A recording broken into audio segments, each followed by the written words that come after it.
Okay, the next section we're going to be looking at is going to be resultant of non-parallel force systems. So they're still not going to be concurrent because they're not going to share the same point.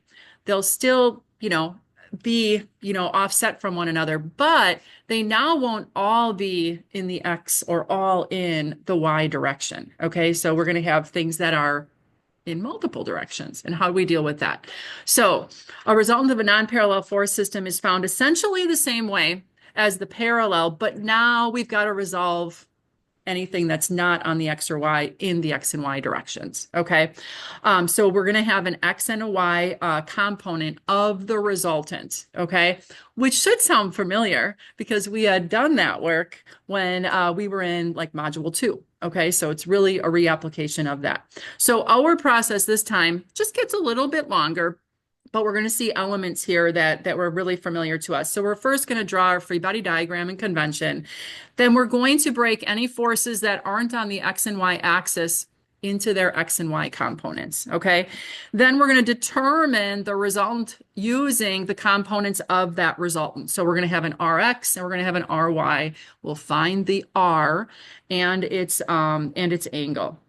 Then we want to determine the moment generated by those original forces. Okay, so what is their net effect on the body?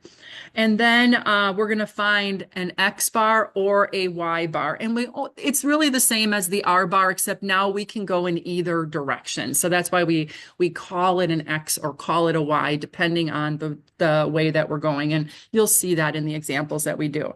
And then don't forget, you got to draw a final diagram of your resultant with the X or the Y bar that we end up, finding. So we're going to use example 4.5 in our book, which really starts on page 72 and then goes over to page 73.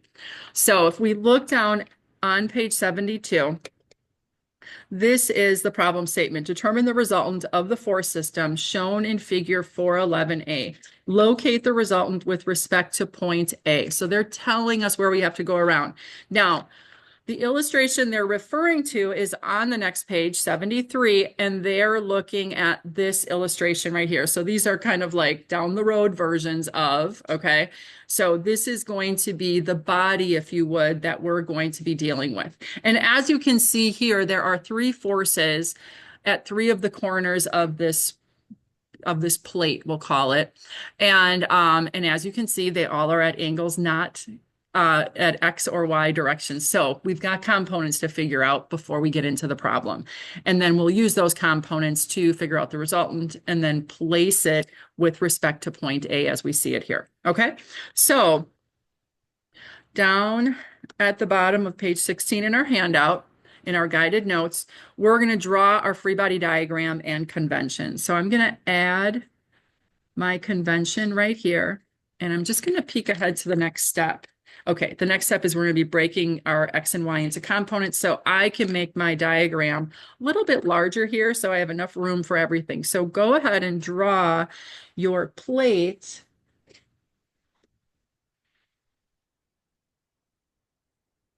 and the forces that are there.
Like something like this, like where it's 80 coming out from here and 70. Okay, perfect. Thank you.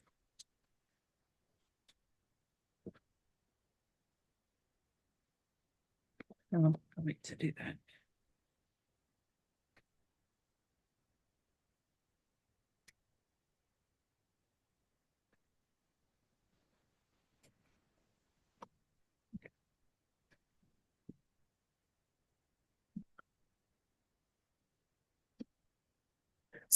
So as the illustration shows, we've got those three forces at each one of the corners there. I didn't label B, C, and D. Really, the only point that is most important to us is going to be point A, okay? The distance vertically on our plate is 8 feet, and then the distance horizontally is 10 feet, and then we've got the forces at each one of the angles that we see there. Now, once we have that in place, as we know, these are not at vertical and horizontal orientation. So we need to find the X and Y components for each. So I'm going to now draw those in place and label those. So this is going to be F2X, and then I'm going to have an F2Y. And then the same thing at F3.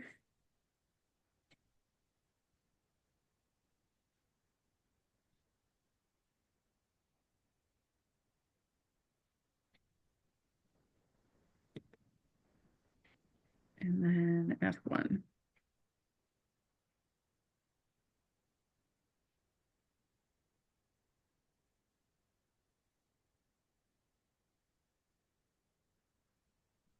Okay. Now, once we have all those in place, using the angles that are given here, we're going to calculate the components for each one. So I'm confident that you know how to do that. So I'm going to do mine up over here. Okay. Go ahead and do yours at the same time. And just as we go along, I'm going to pull this apart, make sure that our values match. So I'll do F1 first.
Everybody, and anybody still working on the components?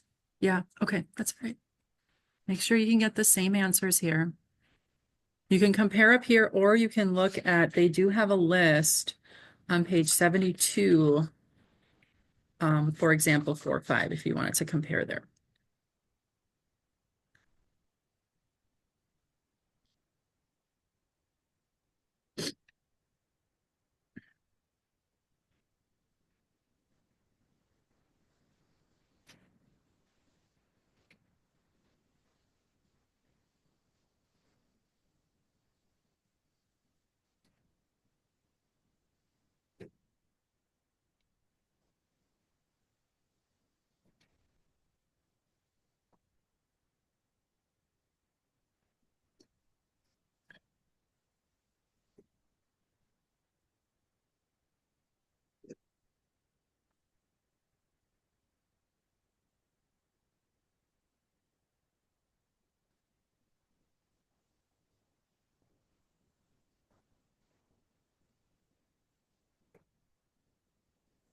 All right.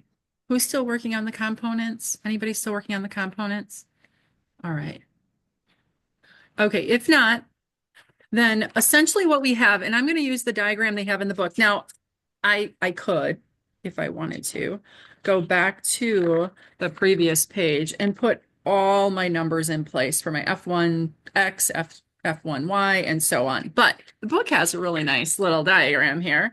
And it's this diagram right here where it's got each one of the forces on each one of the corners here, okay, with their actual value, okay, just like we calculated. So now what we want to do is the next step here, it says we want to sum the forces to determine the X and Y components of the resultant. So this is where we're going to say sum of the forces in the X equals the resultant X component. Okay, and we're just going to look at those X forces.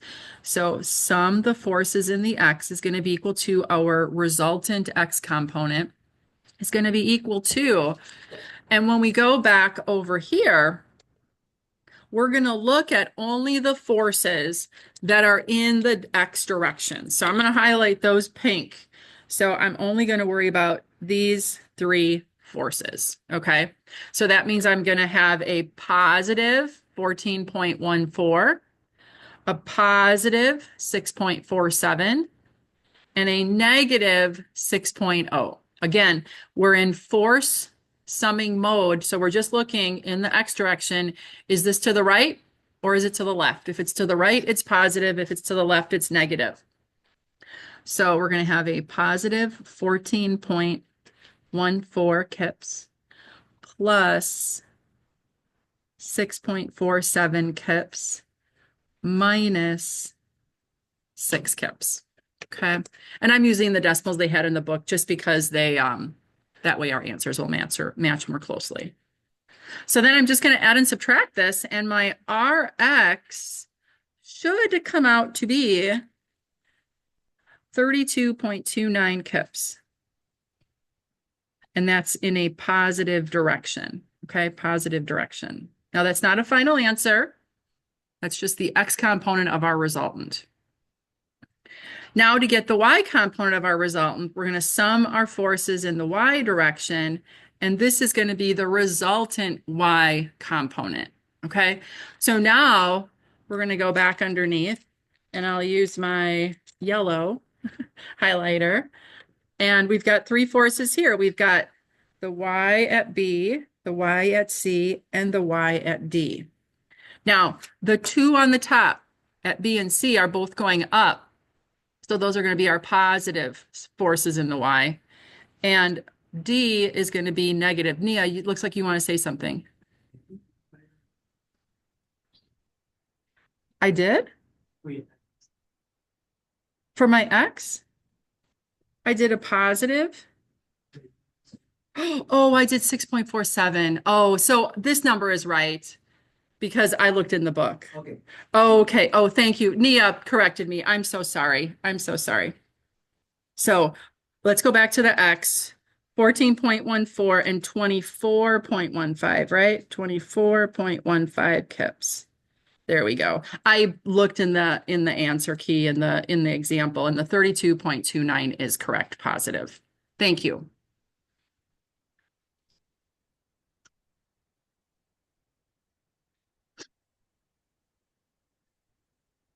Yeah, Josiah, I think I was using a Y. I'm sorry. So I think that's the mistake. So I was following along in the book here and I just put the wrong number when I glanced. Does that straighten it out for everybody? Everybody's getting the 32 now, 0.29. Good. Thank you. Now let's go to the Ys. Yeah, I used the 6.47 instead of the 24. So thank you. So we're going to sum our forces in that vertical direction. So it'll be positive 10.39, positive 14.14, and negative 6.47. So notice when we sum forces in the X and in the Y, we're only looking at the direction of the forces. We're not worried about distances and rotations. Okay, that's just moment business. So we're going to have a positive 10.39 kips, a positive 14.14 kips, and a negative 6.47 kips. Okay, make sure you put the signs and the units. So our resultant Y should be 18.06 kips.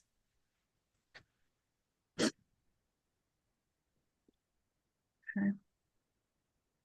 All right. Now that we have the two components of the resultant. All right. Now we can calculate the resultant. All right. Now we know that these are 90 degrees to one another. So down here, you have to draw a diagram letting me know that you know what these mean. All right. Now, because these values, remember, these are vectors too, because these values ended up as positive values, that means they're going in our positive direction. So that means our X is pointing to the right and our Y is pointing up. So what we want to do is we want to draw a little diagram down here with our X, our Y, and also the resultant and theta, its direction. So we know that our X, I'm going to show it here, is going to be, our X is 32.29 kips, right? Our RY, I'm going to make it shorter. Our RY is equal to 18.06 kips. Okay. So that means that our resultant, okay, is going to go from our origin to the intersection by the lines that are parallel. So this is going to be our resultant. And then I'm going to do theta from the horizontal. It's just kind of like a more standard wear. You could go from the vertical, but usually you go from the horizontal. So we want to find what is the magnitude of R and what is the magnitude of theta. All right. Now, since we know the two legs of our right triangle, right? So there's a right triangle right here. That Y is an equivalent length out here. So if we have the two legs and we want to find the magnitude of the resultant, we can use that form of the Pythagorean theorem, right? Okay. So we can say R is equal to the square root of RX squared plus RY squared. Okay. So you're telling me what you're doing in variable form first. You always want to do that. So if I'm seeing an RX squared here, I should see it on the diagram down here. If I'm seeing an RY here, I should see it right over here, and I should see the placement of my R. So all these labels, when you're calculating for them, I should and will see on your diagrams. So now I'm going to put my numbers in. And remember, always include your units in all phases of the problem.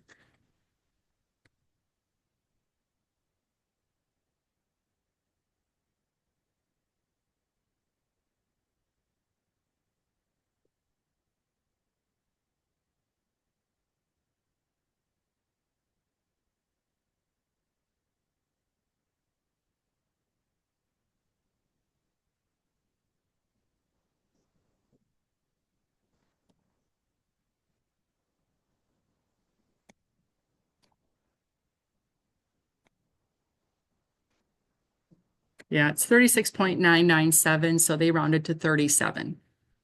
Okay. So now that's the magnitude of our resultant that's going up at an angle, okay? We also need to identify its direction. So theta is going to be a value we need to get. So Common way to calculate that is going to be tan theta is equal to side opposite, which is going to be our RY divided by RX. So that's going to be 18.06 kips divided by 32.29 kips. So our theta should come out to 29.2 degrees. And again, that's part of our final answer, the full, magnitude and direction of the resultant force. So theta's here, you have to show me on your diagram where it's located. So again, it's helping me to understand that even if you're calculating these values, I want to make sure you know what they mean. Okay. So questions here. All right. Now, we have our resultant and we know its direction, but remember, we want to know on this plate, where are we going to put that resultant with respect to A, that it's going to have the same net effect as these three forces that are, causing rotation, right? Okay, so where is that going to be? Now we're going to get back to summing our moments again and finding that distance. So if we turn the page here, we want to determine the moment about point A. We're going to use point A because the problem asks us for that. Okay, so our resultant is going to be with respect to point A. And now we're going to go back to our diagram where we had the components of each one of those forces. We would have to figure out perpendicular distances here if we would use these forces. So we already have the 10 and the 8, and if we have them in their X and Y components, we now don't have to worry about finding perpendicular distances. So we're going to use this diagram right here, okay? So sum our moments about point A equal to. So I'm going to go back to this diagram right here, and I'm going to start up at B, and I'm going to work around. So I've got B, I've got the 10.39. If I pull this back along its line of action, it would go through point A, so it will not cause rotation. It pulls on that point, so we don't include that. But the X component, 6 kips, does cause rotation, right? So we will include that. So that's going to be 6 times the perpendicular distance. The perpendicular distance is 8 feet. It's straight up from A here, okay? So 6 kips times 8. 8 feet. And then out front, the direction of rotation is going to be counterclockwise. So that's going to be positive out front. Okay. Then we're going to go to point C out here. If we pull in the direction, I'm going to do the Y first, the 14.14, it does cause a rotation, so it'll be included. So 14.4, and then perpendicular distance, okay? Back along, this is going to be 10 feet from A, 10 feet from A.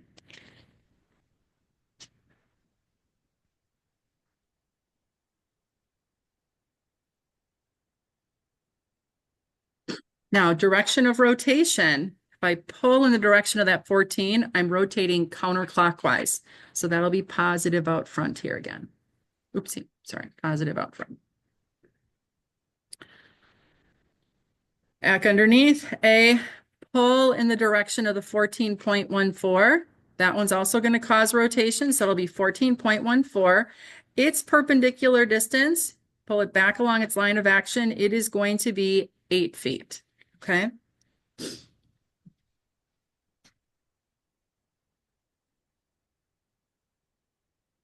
And then its direction of rotation is going to go clockwise, so that's going to be negative out front. I'm going to have to go to my next line here. We've just got point D yet. So now we're going to pull in the direction of the 24.15. It does not cause rotation, so we would not include it. But the 6.47 does cause rotation. So that's going to be 6.47 kips times 10 feet.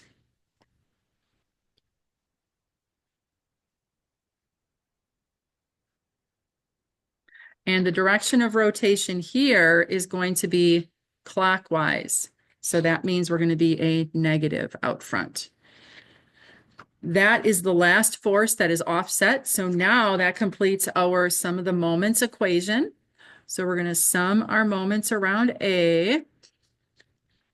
And you just have to add and subtract those values.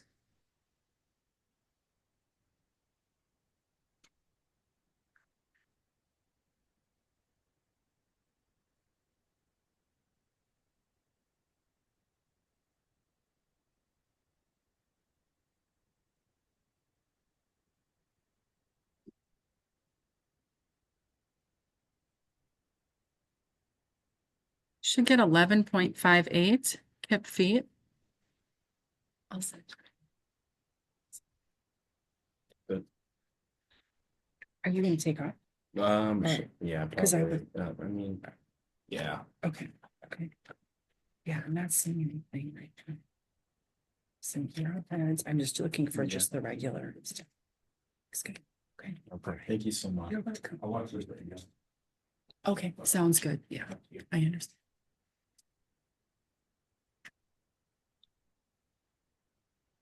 Did everybody get the 11.58 kip feet? Okay, perfect. So then now our next step, now that we know the net effect of those separate forces on the body, we know what our resultant is, what its direction is. Now we need to place it with respect to A, okay? So we want to determine that position. Now they're calling it X bar this time, again, just because it's going to be horizontally away from A, all right? If you wanted to do Y bar, you could, but they're doing X bar. And we want to place that resultant. So I'm going to draw the diagram first, okay? And we're going to draw it down here. So I'm going to draw my rectangle, okay? All right. I'm going to draw my point A. All right. And I just want you to get a visual of why we're doing what we're doing and that. So the diagram usually comes last, but I think here it's important because it's our first example doing this, okay? And we want along this line here where A is, we want to place our resultant. So our resultant was 37 kips going up and to the right at that 29.2 degrees, okay? And its Y component was 18.06 and its X component was the 32.29. So we're gonna really kind of redraw that. So this is gonna be my resultant, okay? This is the X component, Rx. And then here is my Ry. Okay, and this is theta. All right, you don't have to necessarily put all the values here. There's going to be one in particular we're going to be interested in, but this is what we're trying to do. We want to place that position where we would put that resultant, and we're going to call this X bar. Okay, so we're trying to find X bar. Does that make sense to everybody? Okay, at least gives you a little bit of a visual of what we're trying to do here in this previous step. Okay. Why decide X and Because the problem decided, you're right. You could do Y if you wanted to. If Y was an important value to you, you could do Y. Absolutely. But they wanted to do X. So I'm just following the buck. Okay. And most often on the problems, I think they'll tell you like locate it along line A to D or something like that. All right. So you'll have an idea of what they want to use and then it'll make sense. Now, let's say you're doing a problem and it's one of these later ones and you don't know, should I use R bar? Should I use X bar? Should I use Y bar? Use your best judgment. All right. They all really in the end mean the same thing. So whether you use an X bar or an R bar, I get it. Okay. I see what you're doing. That's the least important part of the problem. Does that make sense, everybody? Okay. It's just a distance locating a resultant. All right. Okay. So that's what we're trying to find here. So let's do our sum of our moment around A is equal to, we're going to put R, we're going to leave a little gap here, and then we're going to put X bar. Okay. Now, we're going to add something there, but we want to look down at our diagram. Down here, if I use the R, is the R a perpendicular distance with X bar away from A? No. But there is one force that is perpendicular, and that is our y component. Do you see that? Okay. So our y component is a perpendicular distance away from A. So we want to say moment around A is equal to our ry times the x bar. Now, like Kenneth said, he goes, what if we would go in the y direction? If we place this whole thing, and this is just just going off of what Kenneth had asked, because I think that's a great question. Let's say I wanted to place where the resultant was up here, right? And I wanted to find out what y bar was instead of x bar. Then it would be my x component would be perpendicular. Do you see that? So it depends on the direction that we're looking at, all right? Whether we use the y component or the x component, all right? We won't use the resultant because we want to know horizontally the distance from A. We would have to go here and find a perpendicular distance, which honestly, an x coordinate or a y coordinate is always more handy, if you would, okay? All right, so now that we're going to use our y component. So get rid of that last little illustration. That's not important. Okay, now we're going to fill our values in because we know everything except x bar. We know that our moment around A is 11.58 kip feet. We know that our ry was 18.06 kips. And then x bar is our only unknown. Bless you. Okay. So now we're just going to divide both sides by the 18.06 kips. Kips cancel out. We're left with feet for a distance. And what do we get for our x bar? Is it 0.64 feet? Yeah. All right. So now we go here. Our x bar is, well, I kind of ran out of room because I used up most of my space here, but I've got x bar labeled and this is 0.64 feet. Okay. And I want to see a diagram making sure that you know and understand what x bar means. Where is it located? Now, you might be like, is it going to be to the left or is it going to be to the right? Well, remember our hint. We know that our moment around A rotates counterclockwise, right? That's the positive value that we have here. So when we're down here at A and we have ry placed, if we rotate in that direction, is it going in the same direction as that moment? Yeah, it is. So it's going to have the same net effect on the body. All right. Okay, so yes, these are a little bit longer, but the intermittent steps that we have are familiar to us from our previous modules, that those RX and the RYs. Okay. All right. So we are going to do one more problem, but I'm going to stop the video here.